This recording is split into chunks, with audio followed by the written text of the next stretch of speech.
तो हेलो बच्चों, आज लेकर आया हूं मैं इलेक्ट्रिसिटी का इलेक्ट्रिक पावर टॉपिक। ये इलेक्ट्रिक पावर क्या होता है इसके बारे में सोचते हैं। सबसे पहले हम लोग पावर के बारे में सोचते हैं कि पावर क्या होता है। पावर क्या होता है तो देखें, आपको मैंने बताया था कि पावर जो होता है रेट ऑफ डूइंग वर्क बोलते हैं। मतलब रेट ऑफ डूइंग वर्क, मतलब कहने का अर्थ है कि हम लोग 9th क्लास में भी पढ़े थे वर्क एनर्जी, और वहां पे पावर हमने ये पढ़ा था कि मान लीजिए कोई 10 जूल का वर्क है और कोई इंसान मान लीजिए कि इसे 2 घंटे में कंप्लीट करता है, या उस 10 जूल को कोई इंसान मान लीजिए कि 1 घंटे में कंप्लीट करता है। तो जो मिनिमम टाइम में जितना ज्यादा वर्क करेगा उसकी पावर उतना ही ज्यादा होगा। इसका मतलब क्या हो गया कि पावर को जब मुझे डिफाइन करना है तो पावर को क्या लिखेंगे? Work done, work done upon time taken. जो भी टाइम्स लग रहा है उससे उसको क्या करना है? डिफाइन कर देना है। वर्क डन क्या होता है? जितना आपका एनर्जी ट्रांसफर हुआ। तो आप ये भी लिख सकते हैं कि एनर्जी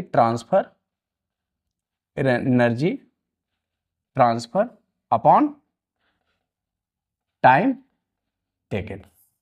अब बात करते हैं कि सर पावर का यूनिट क्या होगा। तो देखिए, पावर क्या होता है, वर्क डन का यूनिट क्या होता है? जूल। तो जूल हो गया। और टाइम का यूनिट क्या होता है? सेकंड। जूल पर सेकंड को ही हम लोग क्या बोलते हैं? पावर बोलते हैं। और जूल पर सेकंड को एक नए यूनिट से डिफाइन करते हैं और that is known as watt. तो पावर का जो ऐसा यूनिट होता है वो जूल पर सेकंड होता है, और जूल पर सेकंड को ही हम लोग क्या बोलते हैं? वाट। तो यूनिट ऑफ पावर की बात करते हैं। यूनिट ऑफ पावर, तो यूनिट ऑफ पावर क्या हो गया? वाट। वाट पावर कौन सी क्वांटिटी है? तो ये क्वांटिटी है स्केलर क्वांटिटी। कभी कभी क्वेश्चंस ये आता है कि डिफाइन 1 वाट। 1 वाट किसे बोलेंगे? तो देखिए, 1 वाट को यदि आपको डिफाइन करना है तो 1 वाट को आप डिफाइन कर सकते हैं। इसको अच्छे से लिख लें आप आराम से। इलेक्ट्रिक पावर के अंदर 1 वाट को यदि अपने को डिफाइन करना है तो देखिए हम 1 वाट को डिफाइन करते हैं। इसको थोड़ा सा इरेज कर लेते हैं। इरेज कर लेते हैं तो इरेज कर लेते हैं। तो देखिए, अगेन हम लोग चलते हैं इलेक्ट्रिक पावर के पास। तो हम पावर के बारे में बात कर रहे थे।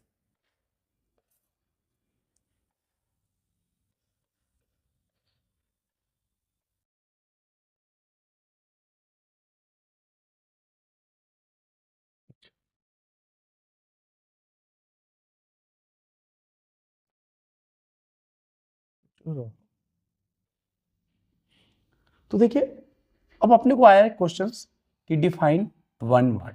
1 वाट क्या होता है? तो देखिए, अभी हम लोग पढ़े थे कि वाट हम लोग किसको बोलते हैं? वाट बोलते हैं जूल पर सेकंड को। जूल पर सेकंड को सोचिए जरा कि जूल्स का मैग्नीट्यूड 1 हो और 1 सेकेंड्स में यदि 1 जूल का वर्क किया जाएगा तो उस इंसान के पास या उस इलेक्ट्रिकल डिवाइस के पास जो पावर होगा वो 1 वाट का होगा। तो इसको लैंग्वेज में लिखना होगा तो कैसे लिखेंगे? When 1 watt is said to be, लिखेंगे 1 watt is defined as 1 watt is defined as when 1 joule of work, 1 joule of work complete in 1 second। 1 second मतलब 1 सेकंड में यदि 1 जूल वर्क होगा तो उसे हम लोग 1 वाट बोलेंगे। अब देखिए, पावर का ना 3 फार्मूला यहाँ पे बताया गया है। मैं तीनों फार्मूला आपको एक्सप्लेन करता हूँ कि पावर का 3 फार्मूला क्या है और उसे कैसे हम लोग डेराइव करते हैं, प्रूफ कैसे करते हैं, इस पे बारे में हम लोग बात करेंगे। तो चलते हैं पावर के तीनों फार्मूले के पास। तो सबसे पहले पावर का जो पहला फार्मूला है, पावर का जो पहला फार्मूला है उसे हम लोग जनरल फार्मूला बोलते हैं, जिसे हम लोग बोलते हैं VI। ये क्या है आपके पास? General formula. मतलब कहने का अर्थ है कि पावर को हम लोग वोल्टेज और करंट के टर्म में डिफाइन कर सकते हैं। यदि आपको वोल्टेज दिया हुआ है और करंट दिया हुआ है तो पावर का फॉर्मूला क्या लगाना है, वोल्टेज इंटू करंट। पावर का ये पहला फॉर्मूला है। पावर का दूसरा फॉर्मूला जो है वो है, सेकंड फॉर्मूला वो है आपके पास आई स्क्वायर आर। ये भी जो है आपके पास पावर का फॉर्मूला है। जब आप सर्किट्स को देखेंगे और सर्किट यदि सीरीज में कनेक्ट किया हुआ रहेगा तो आप जो फॉर्मूला यूज करेंगे पावर का, वो फॉर्मूला क्या यूज करेंगे, आई स्क्वायर आर। और जब पैरेलल में होगा तो हम लोग यूज करेंगे पावर का formula V square upon R. तो पावर का यहां पे आपको तीन फॉर्मूला मिल गए, वी आई वोल्टेज और करंट के टर्म में, आई स्क्वायर आर करंट और रेजिस्टेंस के टर्म में, और वोल्टेज और रेजिस्टेंस के टर्म में। ये आपके पास तीसरा फॉर्मूला है। और जब पैरेलल्स का कनेक्शंस रहेगा तो आप ये वाला फॉर्मूला लगा दीजिएगा। जब वोल्टेज और रेजिस्टेंस दिया रहेगा आपको पावर आसानी से मिल जाएगा। तो चलते हैं इन तीनों फॉर्मूला बना कैसे उसके बारे में सोचते हैं। तो अभी हम लोग फॉर्मूला पढ़े कि पावर का जो फॉर्मूला होता है वो वर्क अपॉन टाइम होता है। जब हम आपको पोटेंशियल डिफरेंस पढ़ा रहे थे, वोल्टेज पढ़ा रहे थे, तो वहां पे मैंने बताया था कि वोल्टेज जो होता है work done per unit charge होता है। तो यहां पे देखें ये भी आपका वर्क डन है और ये भी आपका वर्क डन है। तो यहां से यदि W का फॉर्मूला निकालेंगे तो W का फॉर्मूला मिलेगा V into Q, V into Q.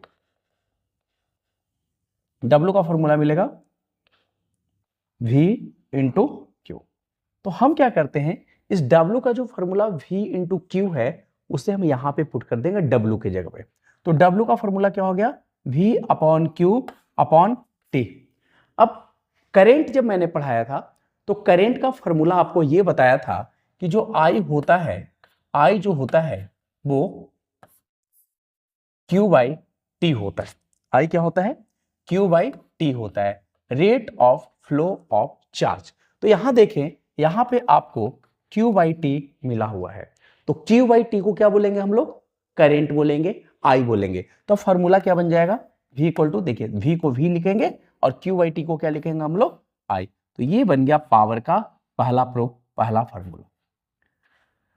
Power का दूसरा फॉर्मूला है आई स्क्वायर आर। तो देखिए कैसे बनेगा पावर का दूसरा फॉर्मूला। ये V है और आपको पता है ना कि according to Ohm's law V equal to क्या होता है, आई आर।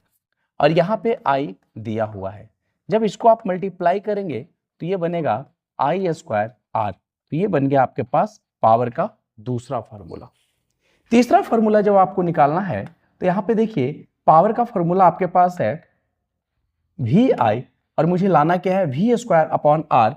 तो देखिए V को V छोड़ दीजिए और अकॉर्डिंग टू ओम्स लॉ आपने पढ़ा है V equal to I R. तो I की जब वैल्यू निकालेंगे तो क्या होगा, V अपॉन आर। तो यहाँ पे I की वैल्यू लिख लेंगे V अपॉन आर और इसको सॉल्व करेंगे तो यहाँ पे मिलेगा आपको पावर का तीसरा फॉर्मूला जो कि है V स्क्वायर अपॉन आर। तो ये था आपके पास पावर्स। इसके बेस पे हम लोग न्यूमेरिकल्स बनाएंगे, एनसीईआरटी का न्यूमेरिकल्स। और तब तक आप इसको पॉइंट्स को याद करें, फॉर्मूले याद करें और मेरे चैनल को सब्सक्राइब करें। मिलते हैं नेक्स्ट वीडियो में।